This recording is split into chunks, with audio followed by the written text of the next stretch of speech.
Thank you guys for coming today. I'm Megan Carver. I'm the Associate Director for the Kohler Center for Entrepreneurship.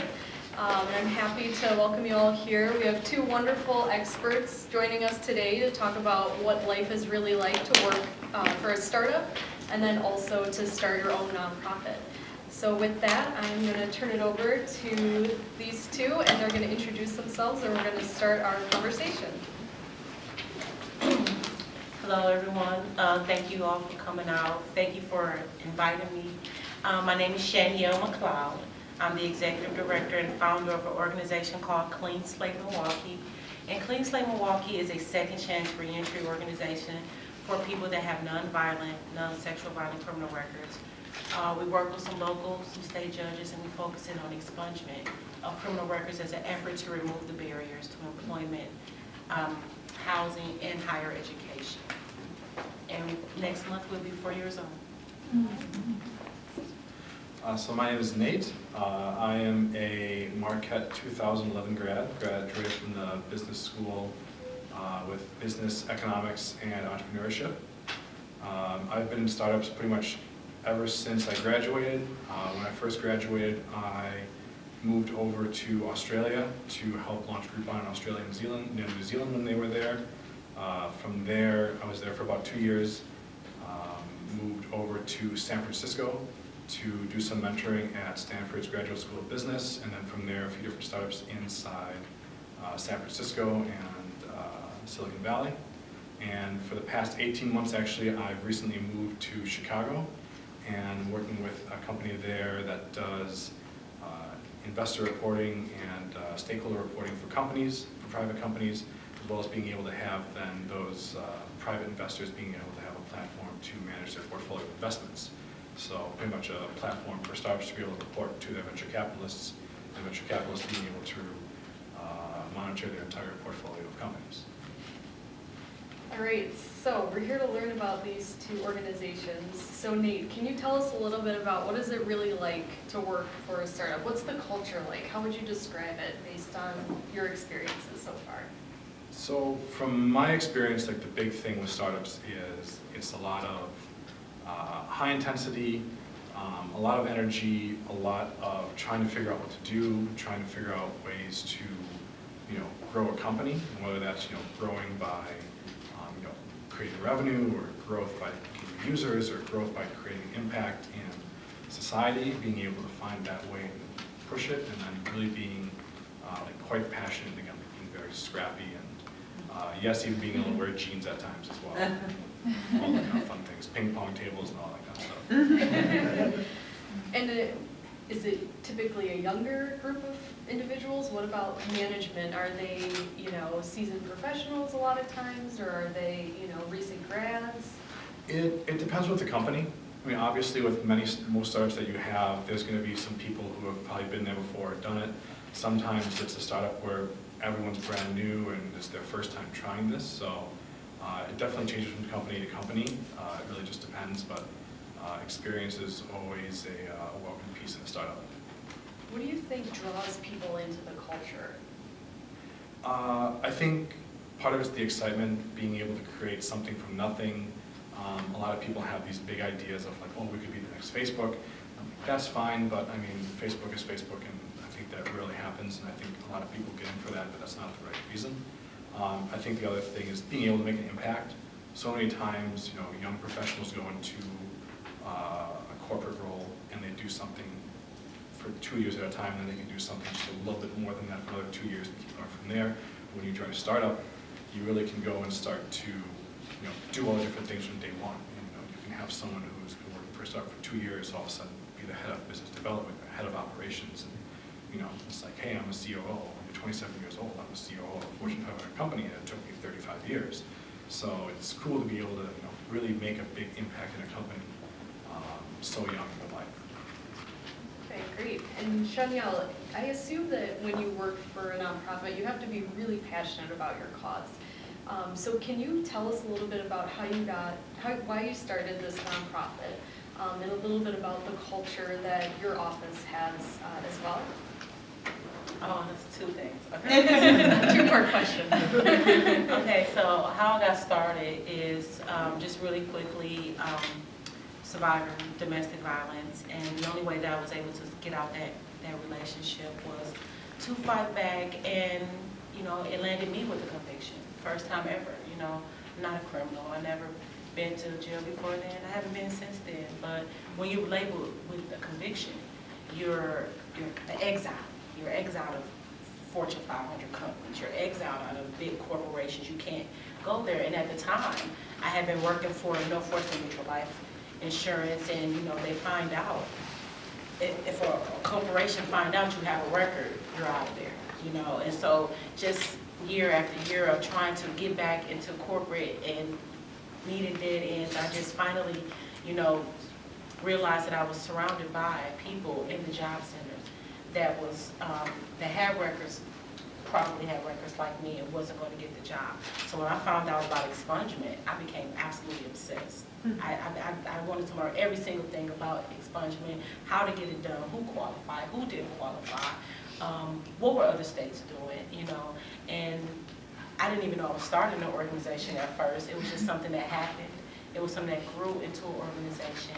And as far as the culture of our office, at first, as a startup, you wear every single hat. You're not only the executive director, but you're the advertiser, you're the admin, you're the secretary, you're the intake, you're the promotions, you're the everything, until people are attracted and intrigued enough to want to join. And, that's how you grow, and that's how we've been growing. And it was hard, but I loved it. I still love it the whole way. Just like pretty much exactly what she said. No different if you're non-for-profit or for-profit. That's pretty much the exact same way that like a founder will go and like create their own company, whether it's a startup or non-for-profit or anything like that. Is they just have this thing that's just so important to them. They can't sleep at night without trying to figure it out, and they're so passionate about it that they decide to go and whether they don't even realize it or not, create a company or create a venture to go and work on this piece that they're so excited about. Can you tell us a little bit about some of the crimes that people have committed that you're trying to essentially help them erase from their record to go back in and get jobs and join society again? Right. So when people hear the word criminal, their mind goes straight to bad or negative things. But we all know someone who probably made a mistake in their past, and they're not bad people. They just may have smoked some weed before. They may have did some drugs before. And so for, I'm going to say maybe 85% of the people that we help and have served are either used to be drug dealers or drug users. And, for a lot of times, what I was just mentioning to them before you all showed up, a lot of the people that come through our organization or our office are young, typical maybe college kids that have got caught up in maybe college parties, and you think that you're just partying. You think that you're just having fun, and I can just tell you a couple of stories. I know I'm on time restraint, but I just want to mention a couple of the people that have come through our office that have needed an expungement because they were at a graduation and they were just smoking some pot, or just drinking, and things got out of hand, and here comes the police, and now you have a record. Now you have a felony conviction for smoking weed. I told the story of a young lady that had used her big sister's ID. Up in Whitewater, college party, and now she has a felony conviction for misappropriation of ID. Stopped dead in her tracks. And, we have to be mindful of the things that we do, because that one night can cost you the rest of your life or cost you many, many, many opportunities. And so that's why I become so passionate about expungement, because I feel like it's a second chance. I feel like everyone deserves that first start, and not be held accountable for something that we may have mistakenly did, or not really thinking about what we're doing at the moment, and just get caught up in the moment around friends, and they're doing it, and I want to do it too, and it can cost you, opportunity, and something as precious as higher education. You don't want to temper and restrict yourself. Yeah, absolutely. So you had mentioned that you wear a lot of different hats. Would you say that's also true among your employees? So Oh, for yeah. both of you, I would like you to speak about, as a recent grad, what that experience was like as well. So, Yeah. You want to go first? Well, I just wanted to say, I didn't realize how much work I did until I got an assistant. So once I got an assistant, I was like, you know, well, I need you to do this and that and that, and I'm like, wow, no, next thing you know, I'm overloading her, and I'm like, well, I used to do all those things, you know, so yeah, you do a lot of work, and, you know, like I said, you have to be the marketing department, you have to do it all. You have to run the office, you have to make sure your 501c3 stuff is still straight, and your board members, everything. You have to do all that stuff. Okay. Yeah, and that's, you know, very much the same with a startup where, you know, you're wearing multiple hats. It's pretty much the perfect expression that you can have for it, where, you know, sometimes you're doing a little bit of marketing, sometimes you're doing a little bit of business or client success. You know, sometimes you'll have like a gap in it, especially for like a tech startup where, you know, developers are doing the software and then the business is doing kind of like other different things, but it doesn't really matter what side you're on or kind of where you are. There's always something that you can be doing, so you really don't get to relax and breathe that much, but you do get to be able to like try every single different piece of the company. And it's great when you're young because then you can start to figure out, you know, what are you really good at? Maybe I really have a great eye for design, or maybe a really great eye for marketing, and so it kind of also helps you be able to try different parts of the company to figure out what you're really good at as well, and what you enjoy, which is really important. Would you say that there is a career track per se within a startup? You know, a lot of times you go into a corporation and let's say you start as a marketing specialist and your goal is to become a marketing manager. You know, how does it work within a startup where you're kind of dabbling in everything? Is there really that kind of next step, or? Yeah, I mean, that will happen, I guess, when some startups are looking to hire someone. They'll kind of call them like maybe like a business athlete, and that means that you could be doing a whole bunch of different things. And, you know, as the company grows and gains more people, people start to have them in a specialized role. So you can take a look at it as, you know, a very young company is going to probably have you do a lot of different things. Maybe a company that's, you know, 2 or 3 or 4 years old and now has, you know, 30 different people under there, you're going to have more of a specialized role at some point. So you kind of think of it as, you know, a young company, you know, everyone's doing all the different pieces to make a company work. Making a company work for like a 3-person company versus a Fortune 500 company, a lot of the same things still happen. It's just that those 3 people are doing it versus those 5,000 people doing it. So as the company grows, you will become more and more specialized. So sometimes it's a piece saying, well, I know I'm good at marketing, but not all the pieces I want to do. I don't want to do all the different pieces, so maybe I'll just go and find maybe a larger size startup where I can really focus on what I have a great value add for. You both touched upon, you know, wearing multiple hats, and you even mentioned sometimes it's hard to catch your breath. So let's talk about that balance. What does that mean to you guys? Well, I'll just say that it had got to the point where I was working so much that I completely just neglected any social life that I ever had. Not that I really have much of one to start with.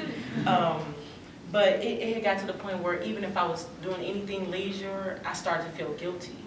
Like, oh, I really should be doing something right now, or I should, you know, be doing this report right now, or I should be doing this right now. I'm like, oh, I'm thinking about the office while I'm at home. I'm like, oh, did I do this? It really get hard to kind of like shut that off sometimes.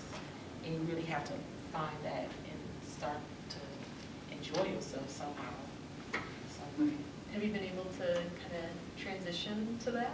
Or I'm still trying to transition. Like, for example, I was on vacation and didn't even know it. Like, I was still doing so much stuff. Like, I still had so many meetings. I still had things on the calendar that I still was trying to take care of. So, really, a vacation to me was just like a slow down period. Because once you stop doing one thing, you have a whole other set of things to do somewhere else. Yeah, I guess trying to find balance for me is still undefined. There's just, for me personally, I guess I'm normally a high energy person, and I always want to be always working on something, so even taking a vacation, it doesn't really work for me for the most part. I always have my phone on me. This is actually probably one of the few times I've left my phone in my jacket. It's probably the farthest it's been away from me in about like 3 years, so that's pretty impressive. But there definitely are times where, you're all about the hustle, because everything you do contributes to the company, and the company is young, and it's, still being worked on, so there's always something to be done. You can try to compartmentalize things sometimes, but when you're always thinking about the company, that's always a difficult piece. I remember when I was in San Francisco, amazing city, tons of different things and ideas going on there. And I was working on average during the holiday season for 87 hours a week. I started keeping count after a while just because I was interested to see what it was. And tough, unhealthy, something that someone else has told me when you're going and creating a business from nothing. People say, it was great, I slept like a baby, which is pretty much waking up every 2 hours and crying in the middle of the night. Okay, so obviously for you it's passion that keeps you, coming back to this work, and for you, you really like, the thrill of building something from the ground up. Yeah. I would also say that's kind of the same as passion. My passion is, young companies, new things being done, new businesses, and that whole piece. So for me, it's that passion that has kept me with startups and kept me working with startups. Okay, great. So talk us through, if you're a student and you're interested in getting into a startup, where do you even begin? Well, kind of the first place that I started trying to figure that out is my network. So like, who do I know from here or there, whether that's from my personal network, my network from Marquette, from friends or family, anything like that. Easiest way to kind of find startups is through creating a personal connection. Because one of the other important pieces of a startup culture is how do you fit inside the company, not just that I can do marketing really well or I can do business really well, but that do you work inside that company? I mean, it's a handful of people working together for very long days or working together to make this company work. You have to make sure that you fit well together. So being able to find personal introductions is a great way to start. Would you say the same for the nonprofit sector? Can you repeat it? Sure. If a student, let's say you're a student and you're really interested in working for a nonprofit, where do you think is a good place to start looking for opportunities? Well, a lot of times when people start nonprofits, they kind of start from their own personal experience. That's what I did, and I know a couple other people who have done that also. As far as resources, if you want to start a nonprofit, there's a couple chambers of commerce that you can go, and they have these nonprofit classes, and they'll teach you, from A to Z, what to do to start your nonprofit, because it's not an overnight thing, and it requires some serious commitment. And that's one of the first things I would say, that, a nonprofit, much like a for-profit, you have to be really committed. Like, this is not something you can just start and just stop and, or it's going to develop overnight. It's a time. It's a time commitment. You have to be really dedicated to the cause or whatever your issue is, and just be ready, to. It's a lot of positive things because it's rewarding. You have this sense of purpose. You feel like you're contributing. It's a way for me to vent. It's therapy for me, just to be able to see, people that may not have had the opportunity before get their records expunged, and now they have a world of opportunities. They can do whatever they want to do now, and there's no amount of money that anyone can pay me to feel that. So I would say be ready, for long hours. Be ready to spend money that you may not be able to make in years. In a nonprofit, you won't make any money for, unless you have something set up. Like it's all about the research and the development. It's all about how you develop, and you have to be able to sustain yourself for maybe 2 or 3 years. You have to be ready to not be able to get a salary for 2 or 3 years at first. So that's some real commitment. I think something else with that is that there's just the network inside companies as well. So for example, there's probably a lot of other people that you've met that have their own nonprofits or their own different companies. And, you'll meet, you can meet a few different companies when you're looking to find a job inside like a not-for-profit or a company. And, well, you may not, we don't really looking for someone type here, but I know this other person that has their other nonprofit as well that does this, and that could be a really good place for you there. Let me make an introduction for you. And the same thing works on like for other small companies or young companies or startups. The same thing happens where we've been looking at candidates for specific pieces, and we'll have different companies that we know and we've talked back and forth with that are, I guess, companies that are friends of ours, and they'll push referrals back and forth. So it's sometimes kind of a longer game, but there's definitely different ways to get a foot in the door that are not just the standard, hey, this is me, nice to meet you, here's my resume, what do you think?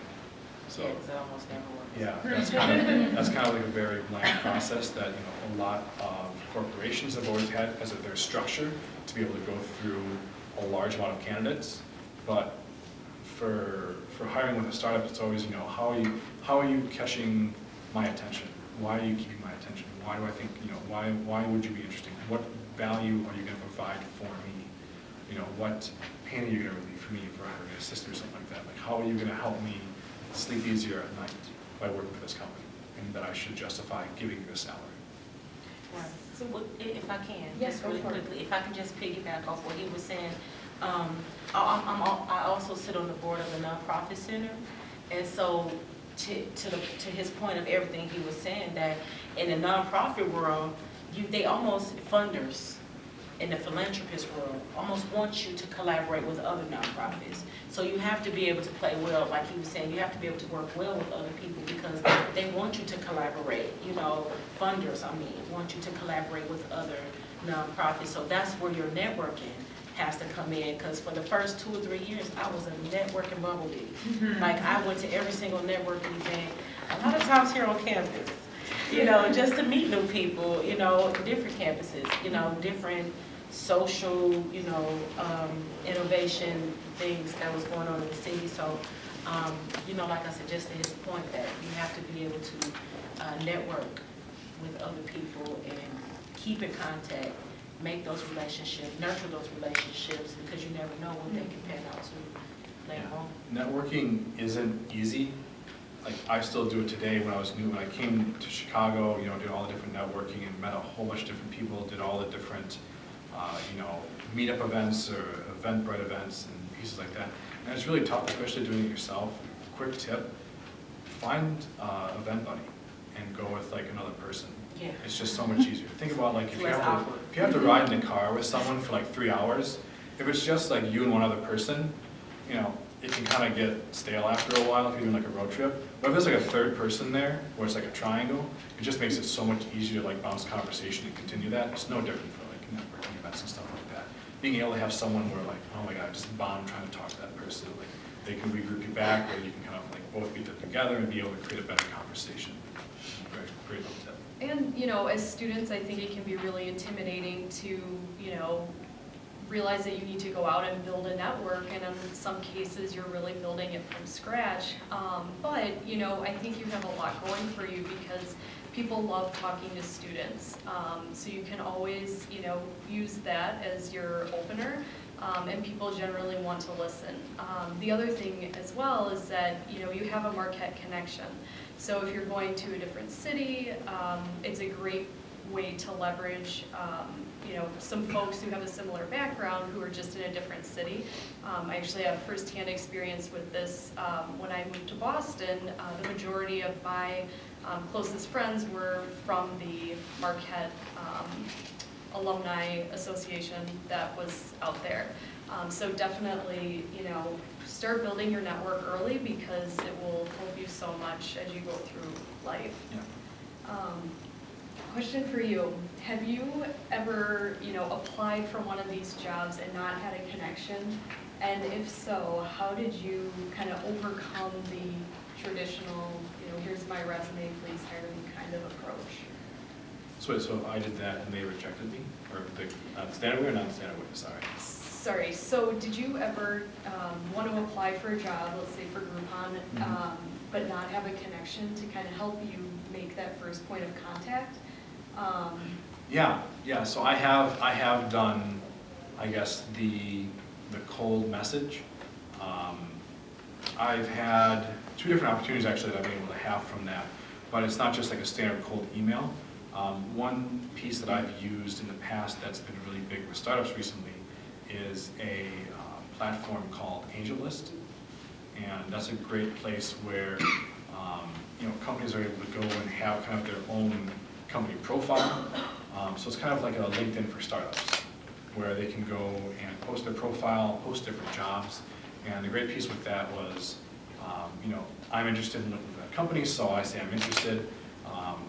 The person that's working on that company's hiring has their company account, and just sees that I'm interested.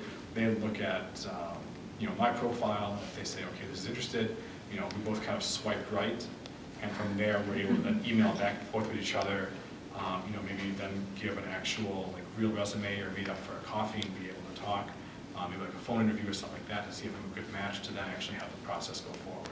So, being able to use other pieces then online than just, email is a great piece. So another piece that I've seen a lot of people do is they'll actually go and try to do some work for that company beforehand. So people that have done, pretty much they've taken a look at a company and found a few different things that they find interesting with it that they may have issues for, and they'll actually build a project and present that to the company. There's a really great one online if you search for it. There was this one girl that was trying to apply for a company called Airbnb. I don't know if you guys have heard of that. $10 billion company. Saw that they were having they were having a difficult time penetrating the Middle East market, and actually just put together a few different, pretty much like this deck for them of, some struggles that they had. And she originally was coming from a Middle Eastern background, so she understood the culture more and how that process could work for them, and, defined the problem and the solution and sent it out, and then posted it on Twitter. CEO of Airbnb saw it, loved it, got an email from him later that day.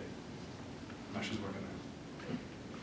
So if you're able to identify different things that a company is trying to figure out and how you can be able to supply a solution for that with an introduction, you're going to grab their attention. You're going to have a conversation with them, you're going to be getting a coffee with them, because it already shows that you can find a solution, for a problem that they're solving, which is a great way to capture their attention.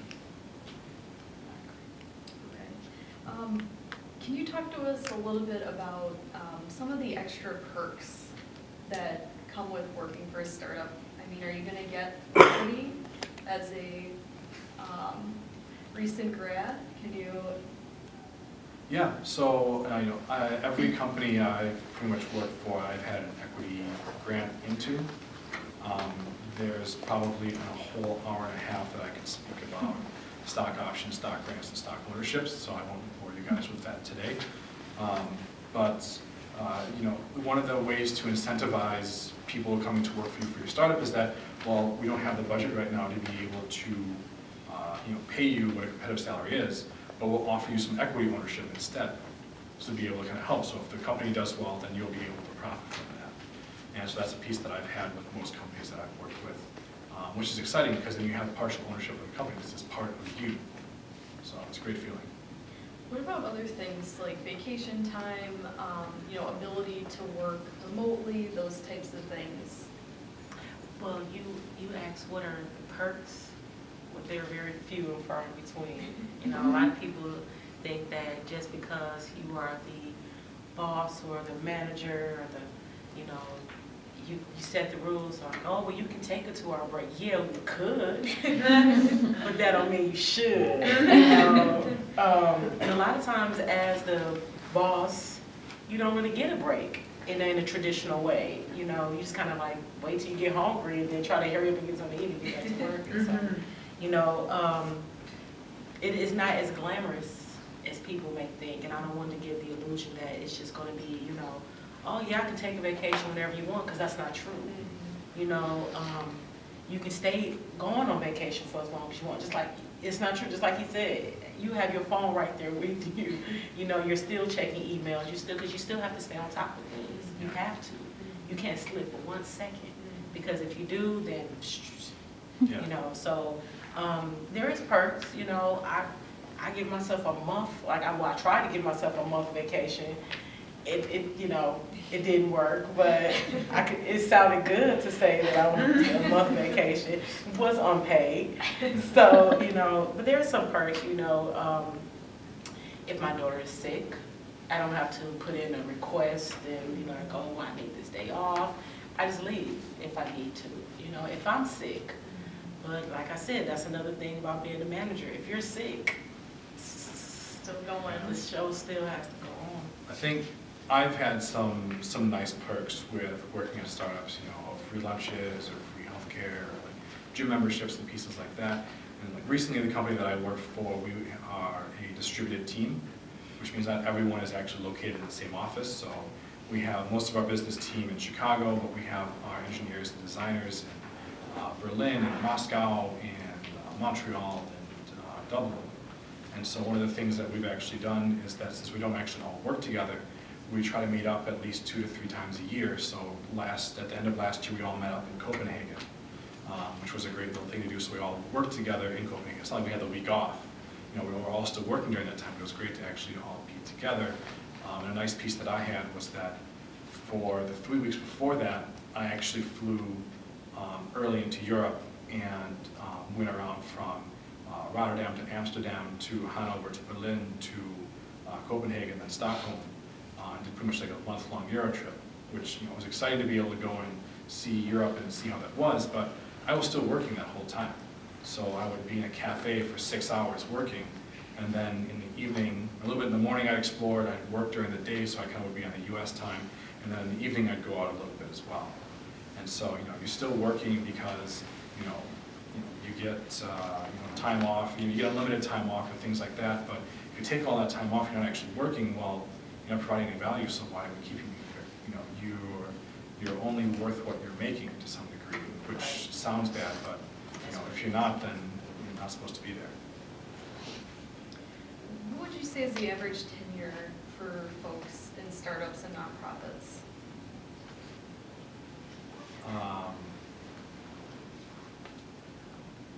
Average amount of time someone will work in startups or for a startup? For a startup. So for a startup, there's this piece kind of going around right now where people will kind of jump from startup to startup, be a couple of years here and a couple of years there. And that kind of happens with people moving around and wanting different challenges, which is great. And we're seeing that a lot now more from the startup world into the corporate world, where people aren't doing 30 years at one company. But on average, I would say on average, you should be at a company for at least 2 or 3 years. There's so much that you gain during that time and so much experience. And not to mention when you're looking at getting hired by a startup and you already have some experience, it's like, well, you were 6 months here and 7 months here and like 3 months there. You were here for a year, but you seem like you're jumping around a lot, and that also gives people a sense of, well, instability. Why is it worth me investing in this company? I only have so much money that I have to spend on the entire company. Why should I take this chunk and give it to you? Is it going to be worth it? That's a really big thing that entrepreneurs and founders when looking to hire people think about. How about for the nonprofit space? Well, the thing is, if you're effective, and if your end game goal is impact, you're going to grow, you're going to move up. So you will naturally move up in an organization. But, are you asking, like, for the most part, how long do people stay in certain positions? Yeah. I would give it 3 to 2.5 to 3 years. Also, like you said, a lot of things happen in that time. Roles change, and you find yourself doing what you actually like to do or actually are good at more, and so you kind of like stay in that role a little bit more. Like, I like dealing with policies, I like dealing with maybe some legislative work, and eventually I'll probably do more of those things as soon as I can hire someone to do what I do. So as I hire and delegate tasks, I'll be able to get out the way and let people work in that capacity so I can do other things. Yeah. So I would say maybe 2.5 to 3 years. Yeah, and maybe that's more of she put it probably better than I did, was that, you can stay with a company for, 10, 15 years or whatever, but when you're in a young company that's, always changing and growing, you may only be in a position for a few years here and there because you'll do something here and then you want to be able to work on this thing, or you're really good at this. And so you'll kind of, sometimes move around the company to figure out what the best position you have is. So, maybe you come in and you start doing account management, and then you go into marketing, and then you're really good at marketing, so you become, junior, senior, head of marketing kind of thing, and then you've been in a company for 12 years. So it's not that you have to go change companies. There are people that stay with the same company for a startup all their lives, but their role will constantly change during that time. And you just kind of like find your niche. Yeah. I'm not really good at event planning. So I find someone that can help with that while I concentrate on other things. Okay. So how do you kind of get through the facade almost? So, you go into a startup and everybody's wearing jeans, there's, ping pong tables, free lunch, and everybody's just working hard, but it looks like a great time. You talk to the founders, it seems like a really great place, they're growing. What are some questions that, you should ask to really make sure you know what you're getting into? That's a really good point, especially because when you're coming out of college, you want a job, you want a job, you want a job, you want a job. So is it, I want to make sure it's the right job for you. One of the first things you kind of do is when you're speaking to all these different people at the company and you get to check it out, you feel what the culture is, does that mesh with who you are? Is that kind of, who you resonated with? Is that the people that you want to be around, 5 days a week for 8 hours at a time or something like that? That's a really big piece. And then, you kind of start asking questions along the lines of, how do you focus on, new people coming into the company, especially when you're, coming in out of college and you're looking to go and have the skills that you gain in college and be able to apply them to a business. How is that going to transition? So you try to figure out, have other people done this before? What's their experience been like? Can you talk with those people? Because you're going to be, learning things for the first time and how to be able to do this and that, and then you're eventually going to grow on your own and be able to do all these different things from what you've learned and gained from your experience. But those first pieces of development, I think, are really important. So asking pieces about, what's the development like? Who would I be working with? Is there any structure at all? Maybe yes, maybe no. How is your manager going to be, if you have one, or whoever that person is that you'll be reporting to in some way? Seeing how they are. Managers are extremely important. It's probably one of the biggest reasons why people either stay or leave a company is not because of how awesome the company is, but it's how good and effective their manager is. So really being able to also gauge that as well. And that goes back to the work-life balance and how stressed is your manager.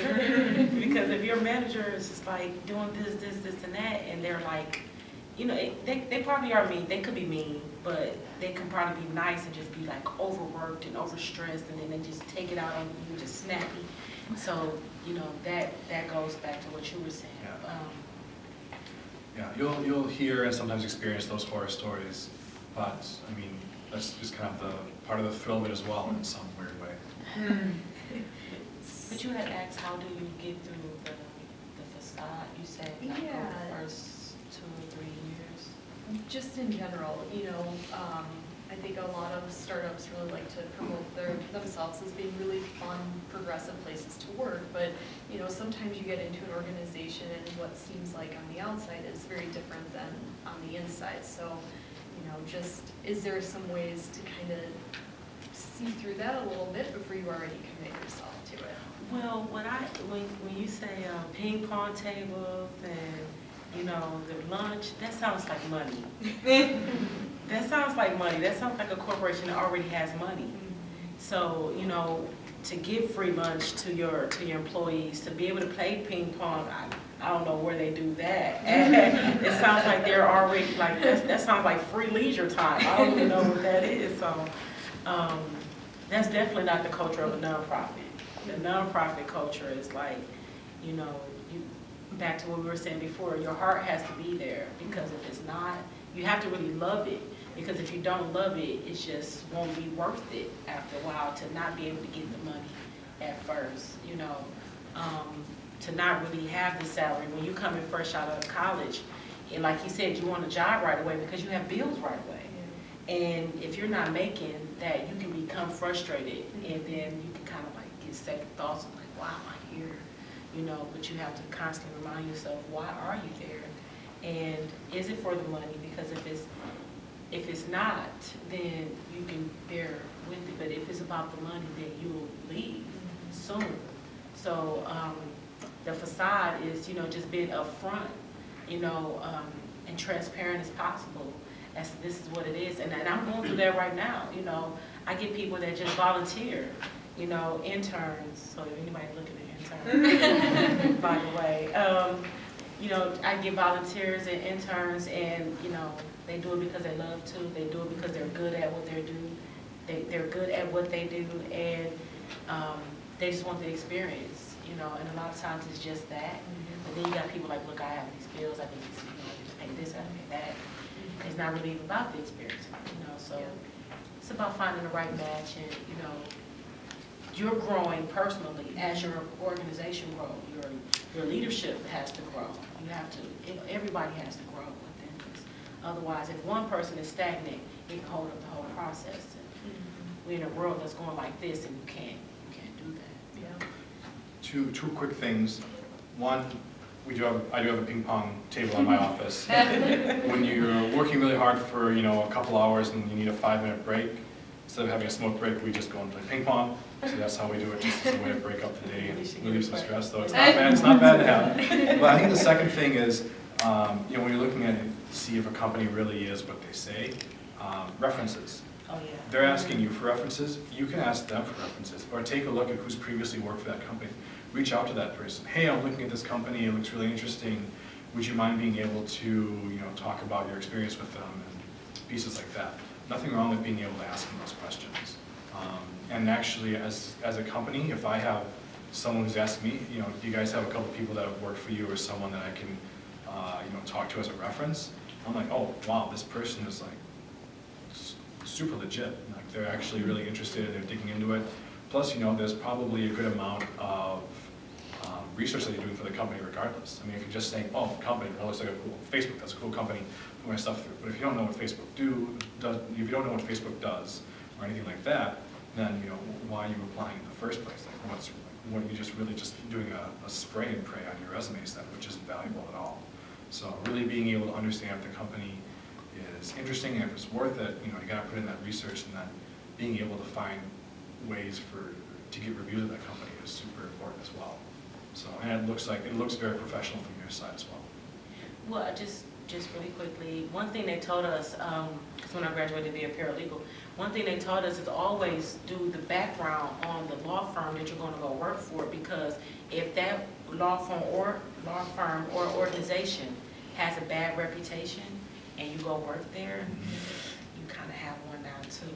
Yeah. And so that was good advice for you to always do the background on the people you're going to go work for. Yeah. Because you can tarnish your relationship, your reputation before you really even get started. Yeah. All right, so I want to make sure that we have enough time for questions. First, let's give these guys a round of applause.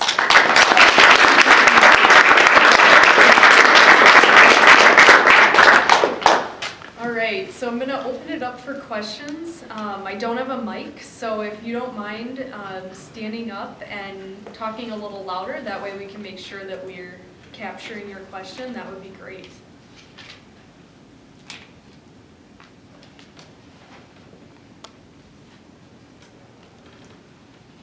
So how's it going? My name is Max. I'm currently a senior, and so about to be, going through the job hunt and really looking at what I want to be doing for the next year, 2 years, 3 years.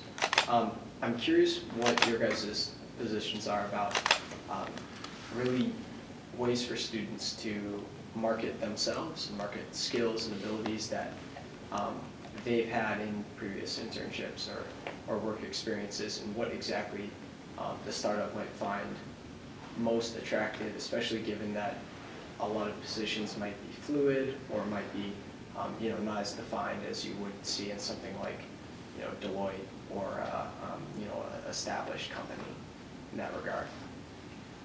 So I'm doing well, thank you for your first question. If you have projects that you've done in the past through internships and they somehow apply to this company, definitely be able to go and show them.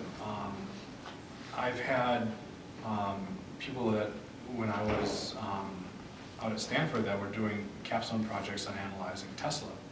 And from that, I introduced them to a friend of mine from Tesla, and they went and they actually shared their project over with them. It's like, oh, you've already done like analysis and stuff like that. For us, that's really cool, and that grabbed their attention. And it's a great way to be able to go and kind of intro into that. So if you have different things that maybe have directly applied to them, like an actual report or a capstone project that is towards that company, or something that's very similar in that space, showing that you're already able to do something that can be applicable to them and how it can be valuable to them is a great way to be able to show. A great way to be able to get your foot in the door. Yeah, and I would say, speaking from my own experience, I would like to think that every organization or corporation would love to have a student, because students are fresh. They just got like this wealth of knowledge. They just came from all this, all this information, and then, and my advice would be to be really honest with yourself on what it is that you want to do, what you're really good at, because, you don't want to be one of those people like, well, I just take any job, and I ask people, when they say they're looking for a job, I was like, well, what's your desired field? What would you rather do more than anything? And they were like, well, I don't know, I'll do anything. I just need a job. And I'm like, no, you can't do that, because you'll get there and you'll hate it. And then what? And then now you got this bad reputation. You may even get fired, or you quit, or now you're back in the same boat. And if you're a painter, look for jobs in painting. If you're a journalist, look for jobs in that, and just approach whoever you want to work for, whoever you desire to work for. And a lot of times as students, we have to prepare something before graduation, right? Maybe a big paper, a research project, or something that you've really been passionate about, you've looked up and, really dug into whatever it is. It can be clean water, whatever it is. Just horn in on that, and try to get in tune with whatever it is that you really, really, really, really want to do, and not just take whatever comes just because. Yeah, so one last thing I'll say, because I keep saying all the different projects people have done to then like show to the company, show how impressive they are. They'll sometimes find an interesting piece and be able to then do a small project or a presentation to show that to a company. You may not always be able to know like what that piece could be, but there's someone that is really good at being able to find pieces like that and be able to build small projects that you guys have direct access to. That's your professors. They kind of do that for their job in general. So if you're saying, hey, I really like this thing, hey professor, I really like this company, like what do you think about them? What do you think would be like there could be like maybe like a cool project I could go and like do for them quick that could take me like a week or 2 weeks to do, and they can help you with some of that critical thinking of looking at who they are and what the business is and like what they may be having issues with, or what could be a really interesting thing to have yourself get a foot in or really be shown out as an interesting candidate for them. So really leverage those professors if you can, because they're here to teach you. They're here to help you. They want to help you. People want to help people in general, so use them for every bit of tuition you pay them for. Thank you. Yep. Any other questions? Hi, my name is Ricky. I'm a junior here, and I was wondering for the nonprofit if you find that your source of revenue comes from the same sources after each fiscal year. So is the sources of funding the same every year? Yeah, do you get your money from the same funders, or is it always a different process and challenge to bring in more funding? Oh yeah, because as you grow, your expenses increase. Your printing budget goes up. If you have to hire somebody, that goes up. And so we've been kind of fortunate. Things been kind of happening different at our nonprofit. It happens at every nonprofit, and we're supported by our board. So we have a board of directors, whom I love, by the way.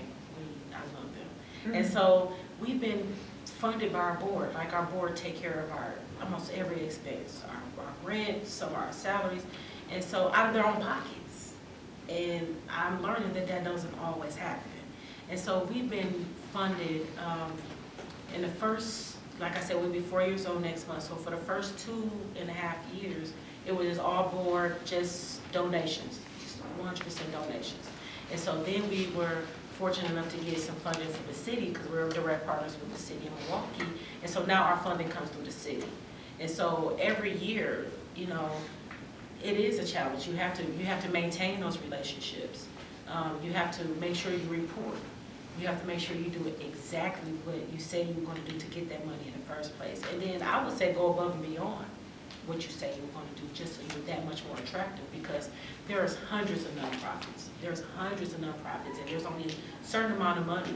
And funders pretty much, you know, they divvy up the money based on the work sometimes, or should be the work.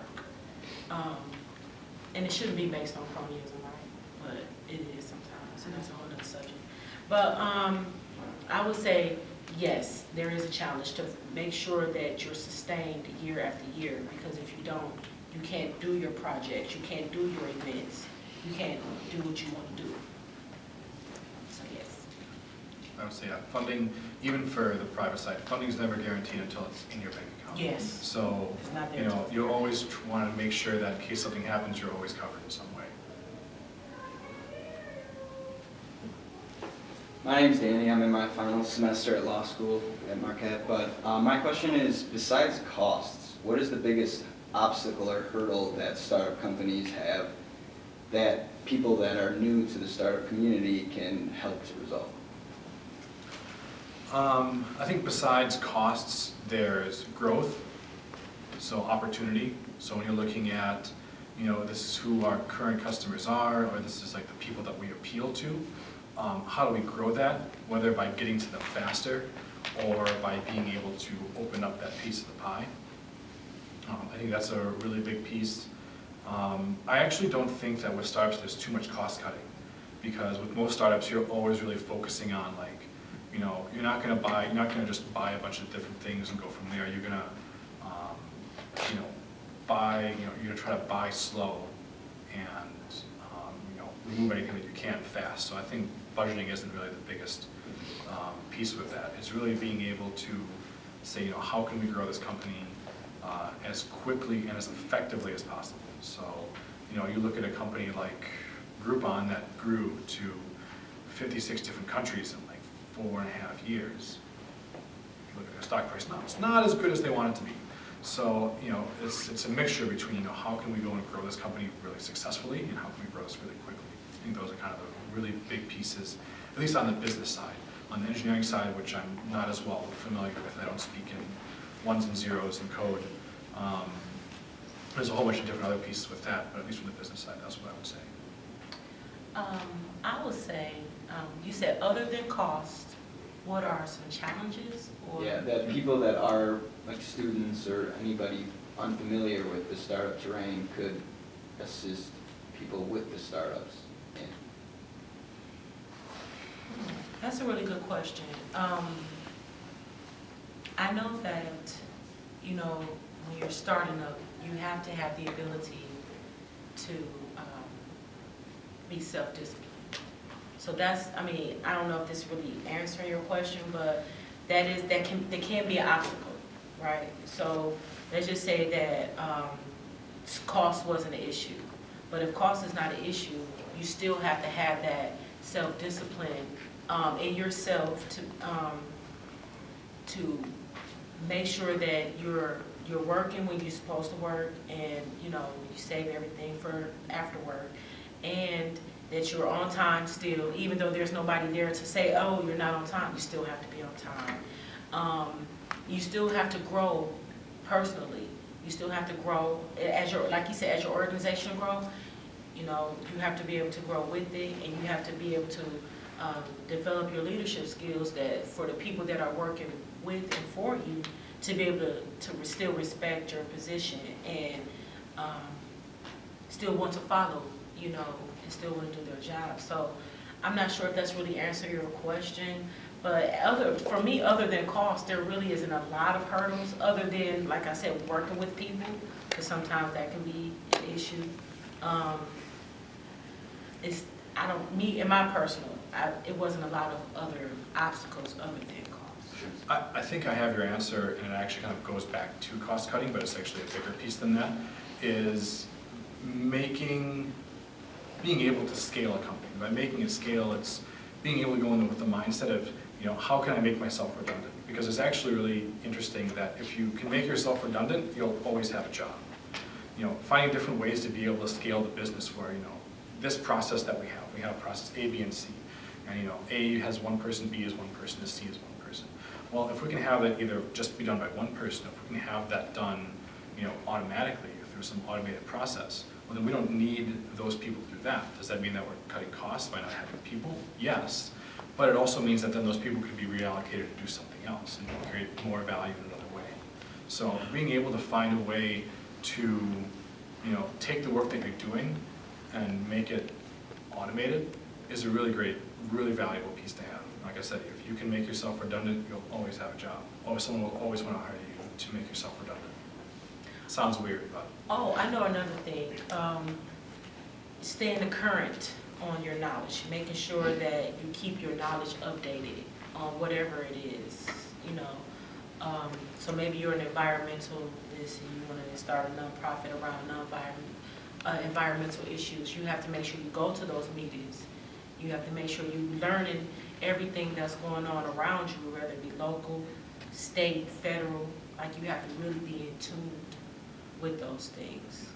Yeah, I don't think I've done any pure reading for pleasure in a long time, just because there's just so many different articles, publications, subscription emails that I get, or even a few business books that I'll read, just to be able to keep myself current with everything.